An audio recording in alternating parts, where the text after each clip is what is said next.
চরণ ধন, এগুলো সঠিক কর্ম। পৃথিবীতে যত যত মন্দির আছে বাবা, সমস্ত মন্দিরের চূড়াগুলি উপরের দিকে, নাকি বাবা?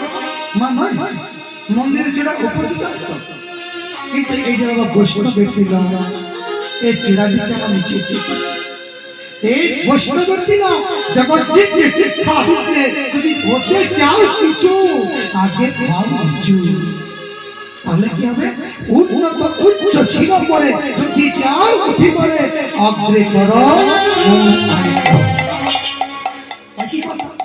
মন, যেখান থেকে আমার সৃষ্টি, আমার পিতা মাতার চরণ করতে হবে। যদি কোন সন্তান পিতা মায়ের মাতার চরণ সেবা না করে গোবিন্দের মন্দিরে যায়, গোবিন্দ সেই নৈবেদ্য গ্রহণ করে না। গোবিন্দ কি বলবে? ওরে ঘরে রইল তো আসো ভগবান, তার মুখে দুবেলা দুমুঠো দিলি না, আমার কাছে ভক্তি নৈবেদ্য নিয়ে যাবা চলে যা। সেবা যদি করতে হয় আসল ভগবানকে সেবা কর। তাই বিদ্যাসাগর সাবা লিখলেন কর কর, তারপরে লিখেছেন ফল ফল, যদি তুমি সঠিক কর্ম করো, ফল মানে হিংসা, তোমার মনের মধ্যে হিংসা থাকবে না, পাপ থাকবে না। যদি তোমার মনের মধ্যে পাপ না থাকে তাহলে বরকির জল জল হৃদয় ভক্তা ভক্তির বাড়ি দিয়ে পরিপূর্ণ হয়ে যাবে। আর এই হৃদয় ঘর যদি ভক্তি রূপী বাড়ি দিয়ে পূর্ণ হয় তাহলে গোবিন্দের মন্দিরে যাওয়ার পথ পরিষ্কার হৃদয় গৌর হইল। যদি না পারেন পরে লিখেছে অচল অধম অপর, বাকিটা মাস্টারি করব। তাই মায়েরা গৌর হরি এসেছে, ধ্বনি ধ্বনি দিয়ে সকালবেলা বলো গৌর এসেছে সোনার নদিয়ায়, হরি হরি উলধ্বনি সবে দোষনা আমাদের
গৌরহরি এসেছেন নবদ্বীপে।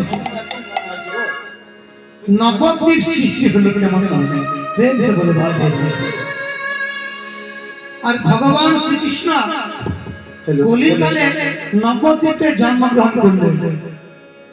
আর তারপরে ভগবান কংসের কারাগারে, দেখুন বাবা পৃথিবীতে এত এত জাতি আছে, ব্রাহ্মণ বৈষ্ণব আরো কত, কিন্তু ভগবান ওই বাড়িগুলো পরিত্যাগ করে, ওই জাতি পরিত্যাগ করে গোয়ালাদের বাড়িতে কেন এসেছিলেন? নিতাই গৌর হরি বল, হরি বল। একটু পিছিয়ে শোনো। ভগবান শ্রীকৃষ্ণের মস্তকে বড় ব্যথা, চিৎকার করে উঠছেন, ভগবান গেলাম গেলাম গেলাম, রুক্মিণী সত্যভামা, মনে হয় এটা আমি আর পারবো না। কেন স্বামী, কি হয়েছে তোমার? বলছে অসহ্য শিরা পীড়া সহ্য করতে পারছি না। স্বামী তুমি কত দামি, কৃপা করে বলো না স্বামী, কিভাবে আমার এই শিরা পীড়া দূরীভূত হলো? রুক্মিণী ও ওই তো হচ্ছে নারদ মুনি, তাকে ডেকে নিয়ে এসো।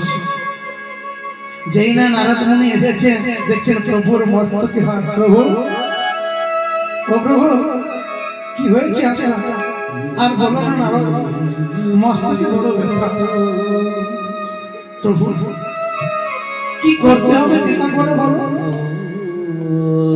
পারবে পারবে না? কোন বড় ভক্তের শ্রী আমার মাথায় দিতে পারবে? নারদ মুনি বলছেন, প্রভু আমি তো আপনার পরম ভক্ত, কিন্তু কেমন করে দেবো আমার চরণধরি ভগবানের মধ্যে? একটা ছলনা করে বললেন, প্রভু ও প্রভু কোথায় গেলে পাবো ভক্তির চরণধরি? ওনারা তুমি স্বর্গ মর্ত পাতাল তিনবার পরিক্রমা করে আসো, যে বড় ভক্ত সেই তো দেবে। এখানে আরেকটা প্রশ্ন, ভক্ত বৈষ্ণব জন তাদের কাঁধে বা মাথায় যে নামাবলীটা থাকে, তারই সৃষ্টি হলো কোথা থেকে? নিতাই গৌর হরি বল, হরি বল। নারদ মুনি তার ঢেকি জানতে যেতে চলে যাচ্ছেন কোথায়? ব্রহ্মলোকে। ভাবছি কেমন? চলে চলে চলে চলে ঢেকি ব্রহ্মলোকে, চলে ব্রহ্মলোকে, চলে ঢেকি ব্রহ্মলোকে।